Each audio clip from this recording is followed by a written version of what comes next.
നമസ്കാരം. കുഞ്ഞു മക്കളുള്ള അമ്മമാർ പൊതുവായിട്ട് അന്വേഷിക്കുന്ന ഒരു വിഷയത്തെ പറ്റി തന്നെയാണ് ഇന്നത്തെ നമ്മുടെ ടോപ്പിക് എന്ന് പറയുന്നത്.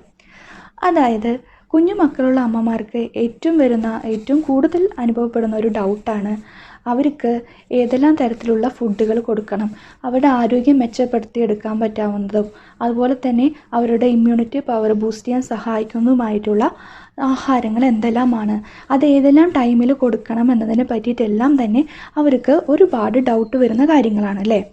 അപ്പോൾ ഏത് സമയങ്ങളിൽ നമുക്കത് സ്റ്റാർട്ട് ചെയ്യാം, ഏതെല്ലാം ഫുഡുകൾ സ്റ്റാർട്ട് ചെയ്യാം, പിന്നെ അവരുടെ ആരോഗ്യം വർദ്ധിപ്പിക്കാൻ സഹായിക്കാവുന്ന നല്ലൊരു ഫുഡിനെ പറ്റിയിട്ടാണ് ഇന്നത്തെ ടോപ്പിക്കിൽ നമ്മൾ പറയാനായിട്ട് പോകുന്നത് കേട്ടോ. അപ്പോൾ വേഗം തന്നെ ടോപ്പിക്കിലോട്ട് കടക്കാം. എല്ലാവരും നന്നായിട്ട് ശ്രദ്ധയോടുകൂടി കേൾക്കുക. എല്ലാ അമ്മമാരും അറിഞ്ഞിരിക്കേണ്ടതായിട്ടുള്ള കാര്യങ്ങളാണ്. കുട്ടികൾക്ക് ഇതെന്തായാലും കൊടുക്കണം.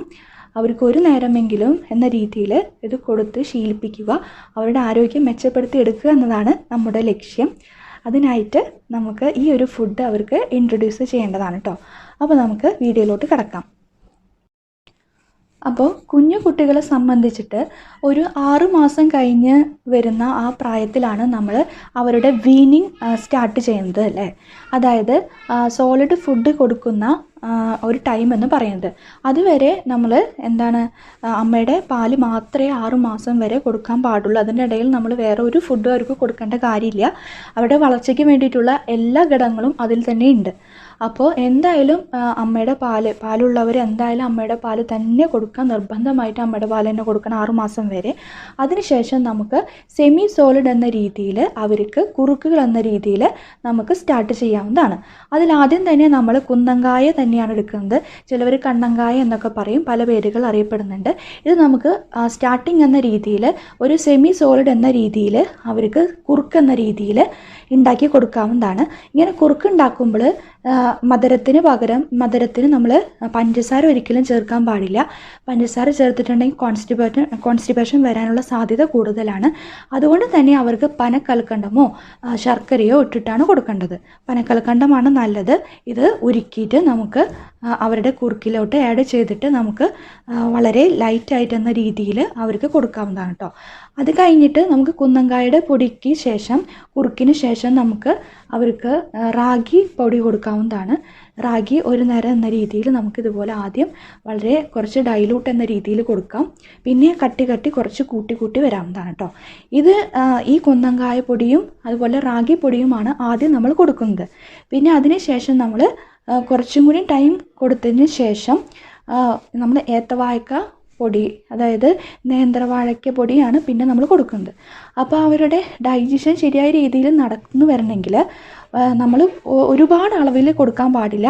ആദ്യം ഒരു മിതമായ രീതിയിൽ ഒരു 2 സ്പൂൺ അല്ലെങ്കിൽ 1 സ്പൂൺ എന്ന രീതിയിൽ കുറുക്കി ആദ്യം കൊടുക്കുക. എന്നിട്ട് കൂട്ടി അളവ് കൂട്ടിക്കൊണ്ട് വരേണ്ടതാണ് കേട്ടോ. അപ്പോൾ ഒരെണ്ണം കൊടുക്കുമ്പോൾ ഒരു 2 ആഴ്ച എന്ന രീതിയിൽ അടുപ്പിച്ച് കൊടുക്കുക, അല്ലെങ്കിൽ ഒരാഴ്ച രീതിയിൽ അടുപ്പിച്ച് കൊടുക്കുക. പിന്നെ നമ്മൾ വേറെയിലോട്ട് മാറ്റാം. അവരുടെ ടേസ്റ്റ് ഒന്ന് തന്നെയാകുമ്പോൾ ചിലപ്പോൾ അവർക്ക് ഇഷ്ടപ്പെടുന്നുണ്ടാവില്ല. പക്ഷെ എന്നാലും നമ്മളൊരു ആഴ്ചയെങ്കിലും സ്ഥിരമായിട്ട് കൊടുക്കുക.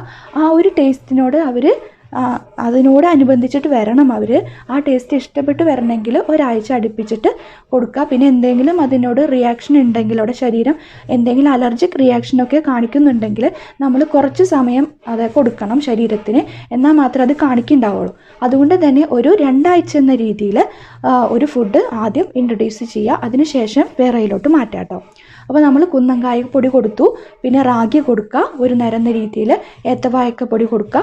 പിന്നെ നമ്മൾ പ്യൂരികൾ കൊടുക്കുന്നത് വളരെ നല്ലതാണ്. ഫ്രൂട്ട്സുകൾ നമുക്ക് ആപ്പിൾ കൊടുക്കാം. അതുപോലെ തന്നെ ഈ ബനാന തന്നെ നമുക്ക് പുഴുങ്ങി ഉടച്ച് അതിൻ്റെ ഉള്ളിലത്തുള്ള ആ ഒരു കറുത്ത ഒരു അരിമണി പോലെ ഉണ്ടല്ലോ, അത് കളഞ്ഞിട്ട് നമുക്ക് കൊടുക്കാവുന്നതാണ്. പിന്നെ അതുപോലെ തന്നെ എല്ലാ ഫ്രൂട്ട്സുകളും നമുക്കിതുപോലെ തന്നെ പ്യൂരി ആയിട്ട് കൊടുക്കാവുന്നതാണ് കേട്ടോ. അത് വളരെയധികം നല്ലതാണ്. പിന്നെ നമുക്ക് പതുക്കെ വെജിറ്റബിൾസിലോട്ട് കടക്കാം. ക്യാരറ്റും അതുപോലെ തന്നെ ബ്രൊക്കോളിയും ഒക്കെ തന്നെ വളരെ നല്ലതാണ്. ഇത് നമുക്ക് വേവിച്ചിട്ട് കൊടുക്കാം. പൊട്ടറ്റോ വേവിച്ച് കൊടുക്കുന്നത് നല്ലതാണ്. പിന്നെ അതിന് ശേഷം കുറച്ചും കൂടി കഴിഞ്ഞിട്ട് ശേഷം മാത്രമാണ്, 1 വയസ്സിനോട് അടുത്ത് വരുന്ന സമയത്താണ് നമ്മൾ മുട്ട കൊടുത്തു തുടങ്ങുന്നത്. മുട്ടയുടെ വെള്ള കൊടുക്കാം, പുഴുങ്ങിയിട്ട് നമുക്ക് കൊടുക്കാം. പതിയെ നമുക്ക് ഒരു നോൺ വെജ് സ്റ്റേജ് എന്ന രീതിയിലോട്ട് പതുക്കെ പതുക്കെ സ്റ്റാർട്ട് ചെയ്താൽ മതി. പെട്ടെന്ന് സ്റ്റാർട്ട് ചെയ്യേണ്ട കാര്യമില്ല. കുട്ടികൾക്ക് വേണ്ടതായിട്ടുള്ള പ്രോട്ടീൻസും മിനറൽസും എല്ലാം തന്നെ ഈ വെജിറ്റബിൾസിലും ഫ്രൂട്ട്സിലും അതുപോലെ തന്നെ ഈ കുറുക്കുകളിലും ഒരുപാടുണ്ട് കേട്ടോ. അപ്പോൾ ആദ്യം തന്നെ ഇങ്ങനത്തെ രീതിയിലാണ് നമ്മൾ സ്റ്റാർട്ട് ചെയ്ത് വരേണ്ടത്. ഇനി ഒരു വയസ്സിന് ശേഷം കുട്ടികൾക്ക് സ്ഥിരമായിട്ട് ഒരു നേരം എന്ന രീതിയിൽ സ്ഥിരമായിട്ട് കൊടുക്കേണ്ടതായിട്ടുള്ള ഒരു ഫുഡിനെ പറ്റിയിട്ടാണ് പറയുന്നത്. അതായത് ഹെൽത്ത് മിക്സ്. നിങ്ങൾ പൊതുവായിട്ട് എല്ലാവരും കേട്ടിട്ടുണ്ടാവും ഹെൽത്ത് മിക്സിനെ പറ്റിയിട്ട്. ഇതിൽ നമ്മൾ ആഡ് ചെയ്യുന്നത് നട്ട്സും അതുപോലെ തന്നെ ധാന്യങ്ങളും എല്ലാം ഉൾപ്പെടുത്തിക്കൊണ്ടുള്ള, അതായത് അരികളും എല്ലാം തന്നെ ഉൾപ്പെടുത്തിക്കൊണ്ടുള്ള ഒരു മിക്സാണ് ഹെൽത്ത് മിക്സ് എന്ന് പറയുന്നത്. ധാന്യങ്ങളും പയറുവർഗ്ഗങ്ങളും പരിപ്പ് വർഗ്ഗങ്ങളും നട്ട്സുകളും എല്ലാം തന്നെ ഉൾപ്പെടുത്തിക്കൊണ്ടുള്ള ഒരു സമ്പൂർണ്ണ ഒരു ആഹാരം തന്നെയാണ് ഹെൽത്ത് മിക്സ് എന്ന് പറയുന്നത്. അപ്പോൾ ഇതിൻ്റെ ജനറൽ ആയിട്ടുള്ള ഗുണങ്ങളെ പറ്റി നമുക്ക് പറയാം. അതിൽ നമ്മളുടെ ഹാർട്ട് സംബന്ധമായിട്ടുള്ള എല്ലാ പ്രശ്നങ്ങൾക്കും, അതായത് അവരുടെ ഹാർട്ടിൻ്റെ ഫങ്ഷൻ നല്ല രീതിയിൽ നടക്കാനും ഇതിലുള്ളത്, അതായത് ഈ ഹെൽത്ത് മിക്സിൽ അടങ്ങിയിട്ടുള്ളതുമായിട്ടുള്ള ഈ പയറുവർഗ്ഗങ്ങളിലും അതുപോലെ തന്നെ ഈ പരിപ്പ് വർഗ്ഗങ്ങളിലും ഈ നട്ട്സുകളിലും ഒരുപാട് അതിലടങ്ങിയിട്ടുള്ള പ്രോട്ടീൻ എന്ന് പറയുന്നത് ഹെൽത്തി ഫാറ്റാണ് കേട്ടോ. അപ്പോൾ ഈ ഹെൽത്തി ഫാറ്റ് നമ്മളുടെ ഹാർട്ടിന് വളരെ നല്ലതാണ്. ഇതിൻ്റെ ഹാർട്ട് ഫങ്ഷൻ നല്ല രീതിയിൽ നടക്കാനും ബ്ലഡ് സർക്കുലേഷൻ ഇമ്പ്രൂവ് ചെയ്യാനൊക്കെ ഇത് വളരെയധികം സഹായിക്കുന്നുണ്ട് കേട്ടോ. അപ്പോൾ ബ്ലഡ് സർക്കുലേറ്ററി സിസ്റ്റം നല്ല രീതിയിൽ നടക്കും. അതിൻ്റെ ഭാഗമായിട്ട് നമ്മുടെ ശരീരത്തിൽ ഒരുപാട് ഊർജ്ജം ഉൽപ്പാദിപ്പിക്കാനായിട്ട് പറ്റും. അപ്പോൾ കുട്ടികളെ സംബന്ധിച്ചിട്ട് വളരെ ഊർജ്ജസ്വലരായിട്ടിരിക്കാൻ വേണ്ടിയിട്ട് ഇത് വളരെയധികം സഹായിക്കുന്നുണ്ട് കേട്ടോ. അപ്പോൾ ഈ ഒരു ആഹാരം അവരുടെ ഭക്ഷണത്തിൽ ഉൾപ്പെടുത്തുക. പിന്നെ അതുപോലെ തന്നെ ബ്രെയിൻ ഫങ്ഷൻ ഇമ്പ്രൂവ് ചെയ്യാനായിട്ട് ഇത് സഹായിക്കുന്നുണ്ട്. ഇതിൽ ഒരുപാട് ഒമേഗ 3 ഫാറ്റി ആസിഡ് അടങ്ങിയിട്ടുണ്ട്. ഇത് നമ്മളുടെ ബ്രെയിൻ ഹെൽത്തിന് സഹായിക്കുന്നു. നമ്മുടെ ഓർമ്മശക്തി, ബുദ്ധിശക്തി എന്നിവയൊക്കെ വളർത്തിയെടുക്കാനായിട്ട് ഈ ഒരു ഘടകം വളരെയധികം സഹായിക്കുന്നുണ്ട്. പിന്നെ അതുപോലെ തന്നെ ആൻറ്റി ഓക്സൈഡ്സ് ഒരുപാട് അടങ്ങിയിട്ടുണ്ട്. ഇത് നമ്മളുടെ സെൽ റിപ്പയറൊക്കെ നടത്താൻ ഇത് സഹായിക്കുന്നുണ്ട്. അതായത് സെല്ലുകളിൽ വരുന്ന എന്തെങ്കിലും കേടുപാടുകളൊക്കെ ഉണ്ടെങ്കിൽ അത് മാറ്റാനും ആ ഒരു സെല്ലിനെ പ്രൊട്ടക്റ്റ് ചെയ്ത് നിർത്താനും ഒക്കെ ഉള്ള ഒരു കഴിവ് ഈ ഒരു ആൻറ്റി ഓക്സിഡൻറ്റിനുണ്ട്. അതായത് നമ്മളുടെ ഇമ്മ്യൂണിറ്റി പവർ വർദ്ധിപ്പിക്കാനായിട്ട് ഇത് സഹായിക്കുന്നുണ്ട്.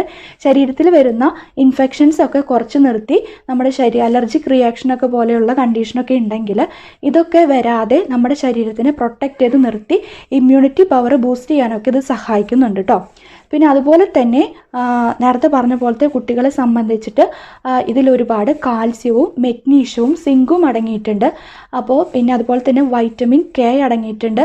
ഈ ഒരു കാൽസ്യം, മെഗ്നീഷ്യവും വൈറ്റമിൻ കെയും നമ്മുടെ ബോൺ ഹെൽത്തിന് വളരെയധികം സഹായിക്കുന്ന ഘടകങ്ങളാണ് കേട്ടോ. അപ്പോൾ ഈ ഒരു കുട്ടികളെ സംബന്ധിച്ചിട്ട് ബോൺ ഹെൽത്ത് ആ ഒരു കാലഘട്ടത്തിൽ വളരെ ഇമ്പോർട്ടൻ്റ് ആണ്.